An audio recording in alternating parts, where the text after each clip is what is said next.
Hello friend, आप सभी का स्वागत है वेद ऑनलाइन क्लासेस के इस नए वीडियो में।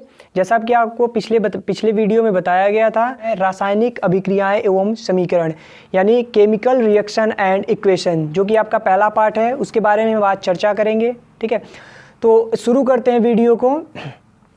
ये आपका जो रासायनिक अभिक्रियाएं एवं समीकरण है, ये पहले पार्ट में सबसे पहले आपको जानना पड़ेगा कि परिवर्तन किसे कहते हैं, चेंजेस क्या है, परिवर्तन। तो आप अपने आसपास देखते हो बहुत सारे परिवर्तन, जो कि भौतिक परिवर्तन और रासायनिक परिवर्तन दो प्रकार के होते हैं, यानी दोनों प्रकार के होते हैं। तो सबसे पहले हम परिवर्तन की बात करते हैं।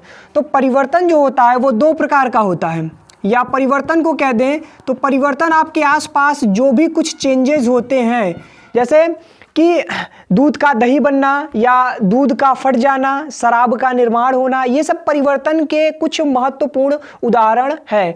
तो आइए परिवर्तन की बात करें। तो परिवर्तन में दो प्रकार होते हैं। परिवर्तन का जो पहला भौतिक परिवर्तन क्या होता है, भौतिक परिवर्तन, जिसको आप इंग्लिश में कहते हो फिजिकल चेंजेस, भौतिक परिवर्तन। यानी अगर हम भौतिक परिवर्तन की बात करें तो ये भौतिक रूप से होता है, यानी कि जिसमें आकार किसी पदार्थ की जो उसका गुण है वो परिवर्तित न हो, जो उसका गुण है वो परिवर्तित न हो। अगर हम दूसरे पॉइंट की बात करें तो ये है आपका रासायनिक परिवर्तन, यानी रासायनिक रूप से होने वाले परिवर्तन को रासायनिक परिवर्तन कहते हैं। फिर से सुनिए, जो भौतिक परिवर्तन है, भौतिक परिवर्तन की अगर हम बात करें तो भौतिक परिवर्तन में किसी भी पदार्थ का स्वरूप परिवर्तित नहीं होता। कोई भी पदार्थ अगर आपके पास है भौतिक रूप से, उसका स्वरूप परिवर्तित नहीं होता। लेकिन अगर हम रासायनिक परिवर्तन की बात करें तो इसमें उस पदार्थ का स्वरूप परिवर्तित हो जाता है।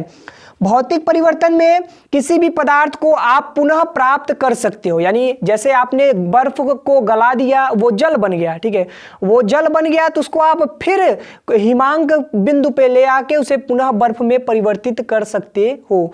लेकिन अगर आपका रासायनिक परिवर्तन हो गया, यानी दूध दही में परिवर्तित हो गया, तो फिर वह पुनः दही से दूध में परिवर्तित होने वाला नहीं है। ठीक है, तो यानी ये जो भौतिक परिवर्तन है इसमें आप पदार्थों को पुनः प्राप्त कर सकते हो, लेकिन जो रासायनिक परिवर्तन है उसमें आप पदार्थों को पुनः प्राप्त नहीं कर सकते। ठीक है, तो हम जैसे अभी बात करें भौतिक परिवर्तन के उदाहरण के बारे में, तो जल का जमना, यानी जिसको आप कहते हो बर्फ का निर्माण।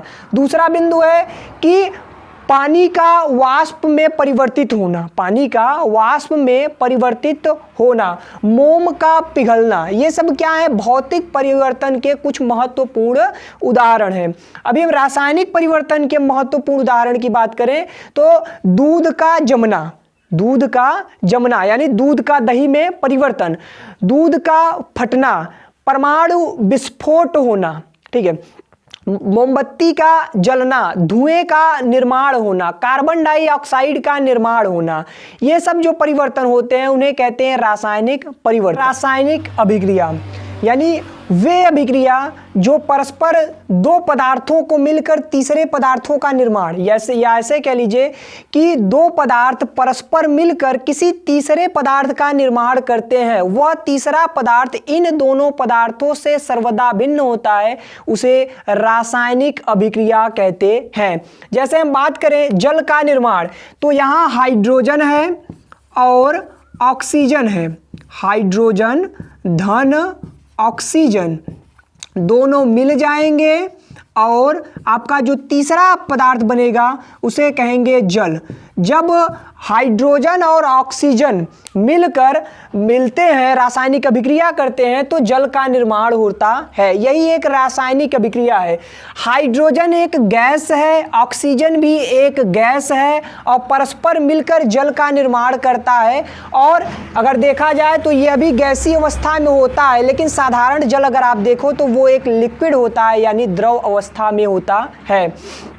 हाइड्रोजन और ऑक्सीजन से कहीं सर्वदा भिन्न आपका जल होता है। जल जो होता है वो हाइड्रोजन और ऑक्सीजन से सर्वदा भिन्न होता है, उनके गुणों से सर्वदा भिन्न होता है। इसमें अगर आप रासायनिक अभिक्रिया की बात करें तो रासायनिक अभिक्रिया में दो भागों में आप बांट सकते हो। एक जो इसमें पदार्थ में भाग ले रहा है, ये जो आपके रासायनिक अभिक्रिया में भाग लेता है, इसे अभिकारक कहते हैं। क्या कहते हैं? अभिकारक, और जो अभिक्रिया के पश्चात बनता है उसे उत्पाद कहते हैं। जो अभिक्रिया के पश्चात बनता है उसे उत्पाद कहते हैं। यानी अगर देखा जाए तो हाइड्रोजन और ऑक्सीजन अभिक्रिया में भाग ले रहे हैं, इसलिए ये अभिकारक हैं, जबकि जल यहाँ पर पदार्थ रासायनिक अभिक्रिया के पश्चात बना है तो यह एक उत्पाद है। अभिक्रिया में भाग लेने वाले पदार्थों को अभिकारक तथा अभिक्रिया के फलस्वरूप बनने वाले पदार्थों को उत्पाद कहते हैं। अब इसके बाद नेक्स्ट टॉपिक की बात करें तो वो आपका होता है रासायनिक समीकरण। तो रासायनिक समीकरण किसे कहते हैं? रासायनिक समीकरण क्या होता है? केमिकल इक्वेशन क्या होता है? तो अगर हम बात करें रासायनिक समीकरण की, तो रासायनिक समीकरण जो हमारा रासायनिक अभिक्रिया है उसी को प्रतीकों या चिन्हों की सहायता से, रासायनिक अभिक्रिया को प्रतीकों या चिन्हों की सहायता से अगर हम व्यक्त करें तो उसे आप रासायनिक समीकरण कहते हो। जैसे अभी आपने ध्यान दिया कि जो हमारा जल निर्माण हो रहा था वो उसी को आप प्रतीक या चिन्ह, जैसे आप 2H2 + O2 एरो 2H2O, यानी कि अगर इस समीकरण में देखें तो हाइड्रोजन के 2 अणु मिलकर और ऑक्सीजन का 1 अणु मिलकर परस्पर जल के 2 अणुओं का निर्माण करता है।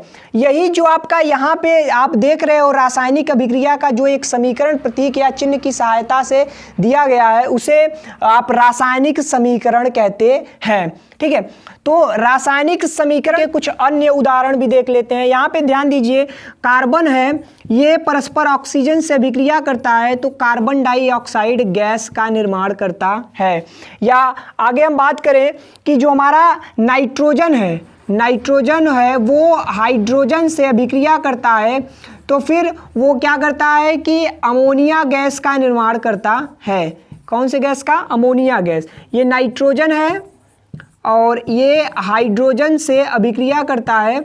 हाइड्रोजन से अभिक्रिया करने के बाद ये अमोनिया गैस का निर्माण करता है। यहाँ पे आप देखिए कि नाइट्रोजन का 1 अणु हाइड्रोजन के 3 अणुओं से परस्पर मिलकर अमोनिया के 2 अणुओं का निर्माण कर रहा है। सल्फर डाइऑक्साइड परस्पर जल के साथ या जलवाष्प के साथ अभिक्रिया करके सल्फ्यूरस अम्ल यानी H2SO3 का निर्माण करता है, जिसका नाम होता है सल्फ्यूरस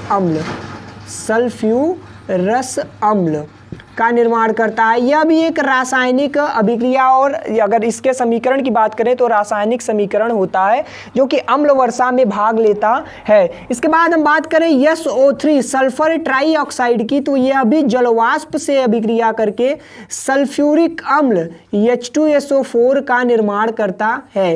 ये क्या होता है दोस्तों? सल्फ्यूरिक अम्ल। ठीक है, सल्फ्यूरिक एसिड जो कि एसिड रेन यानी अम्ल वर्षा में महत्वपूर्ण रोल निभाता है। अब इसके बाद जो आपका रासायनिक समीकरण के संतुलित करने की विधि है या रासायनिक समीकरण लिखने की विधि है, इसको नेक्स्ट वीडियो में आपको दिया जाएगा। यदि आप इस चैनल पर नए हैं तो चैनल को सब्सक्राइब करें, वीडियो को लाइक करें, अपने दोस्तों के साथ शेयर करें, और ये वीडियो आपको कैसा लगा कमेंट बॉक्स में हमें ज़रूर बताएं। धन्यवाद।